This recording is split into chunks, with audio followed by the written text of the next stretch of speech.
Welcome students. Today our topic is Ascidian tadpole larva for BSc Part 3 students. Ascidian tadpole larva क्या है?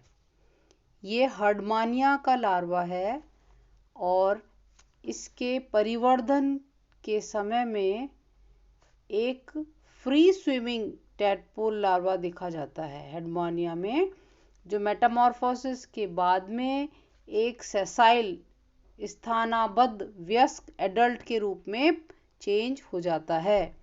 ये larva पारदर्शी, गतिशील, motile और 1.2 मिलीमीटर्स लंबी संरचना का होता है। इसके शरीर के ऊपर एक पतला सा टेस्ट कवर्ड होता है जो एक्टोडर्म से बनता है। आप चित्र में इस लार्वा के कुछ इम्पॉर्टेंट चीज़ें आप देख सकते हैं, जैसे सबसे पहले इसमें फिक्सेशन पैपिले देखा जाता है, माउथ है लेकिन माउथ ओपन नहीं है, ऑटोसिस्ट है देखने के लिए, ऑसिलाए हैं, सेंसरी वेसिकल्स हैं, एट्रियोपोर है, ट्रंक गैंग्लियन है, नर्व कॉर्ड है, टेस्ट जो एक फिन के ऊपर कवरिंग है टेल फिन पे, नोटोकॉर्ड है, कुछ सेल्स हैं जिनके बारे में पता नहीं है, उनका नाम है अनडिफरेंशिएटेड सेल्स, एक पतला आवरण है टेस्ट का, स्टमक, इंटेस्टाइन, मेंटल और छोटा सा हार्ट है, रूडिमेंट्री है, वो फंक्शनल हार्ट नहीं है, और गिल स्लिट्स जिनसे ये रेस्पिरेशन करता है, और एंडोस्टाइल देखी गई है।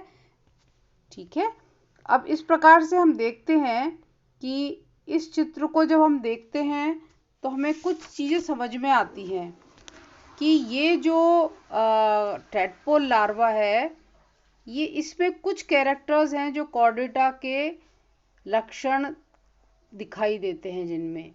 तो कुछ मुख्य कॉर्डेटा के लक्षण हैं, जैसे कि नोटोकॉर्ड, फिर गैंग्लियोनेटेड नर्व कॉर्ड, सेंसरी वेसिकल, पूर्ण विकसित नेत्रक या ओसिलाए, संवेदी अंग, सेंसरी ऑर्गन, ओटोसिस्ट, ये कुछ ऐसे लक्षण हैं जो इसके अंदर हमें उनसे भिन्न पाए जाते हैं हर्डमानिया से।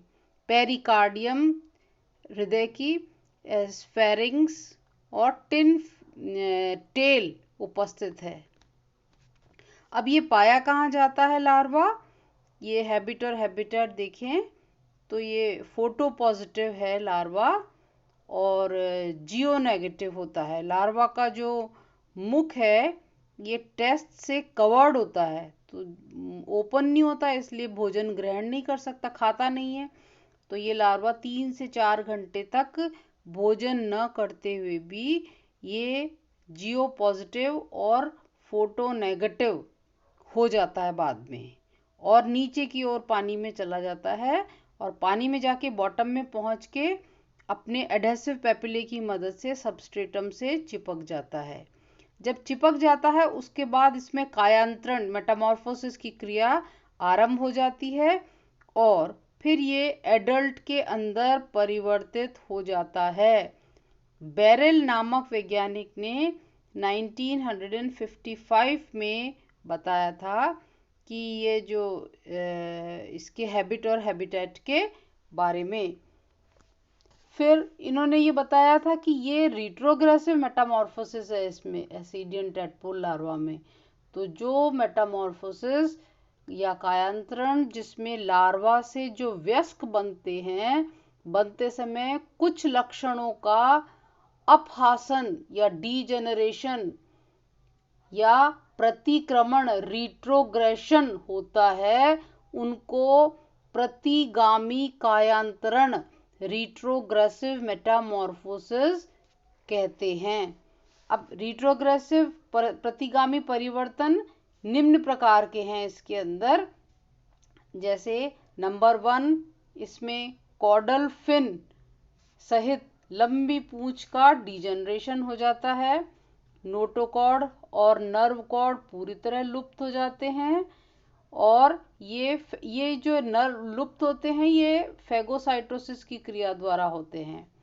फिर दूसरा है एडेसिव पैपिले पूरी तरह से लुप्त हो जाते हैं। लार्वा में नेत्रक और जो ऑटोसिस्ट दिखाई दिए थे वो भी इसके अंदर लुप्त हो जाते हैं।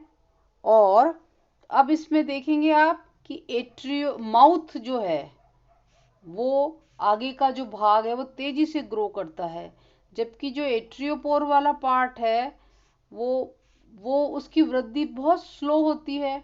तो जो मुख वाला स्थान है वो 90 डिग्री तक खिसक जाता है। इस प्रकार इसमें जो ब्रैंकियल और एट्रियल एपर्चर्स होते हैं ये लार्वा के मूल से प्रदर्शित करते हैं, इसके अंदर चेंजेस दिखाई देते हैं। अब इसमें कुछ पॉजिटिव चेंजेस या प्रोग्रेसिव चेंजेस भी होते हैं, जैसे कि ectodermal ampulla, neural tube, neural gland और या नर्व गैंग्लियन पाई जाती है। और मुख पे जो है टेस्ट कवरिंग हट जाती है। तो जब हट जाती है तो फिर इसका सीलियरी एक्शन से ये भोजन लेता है।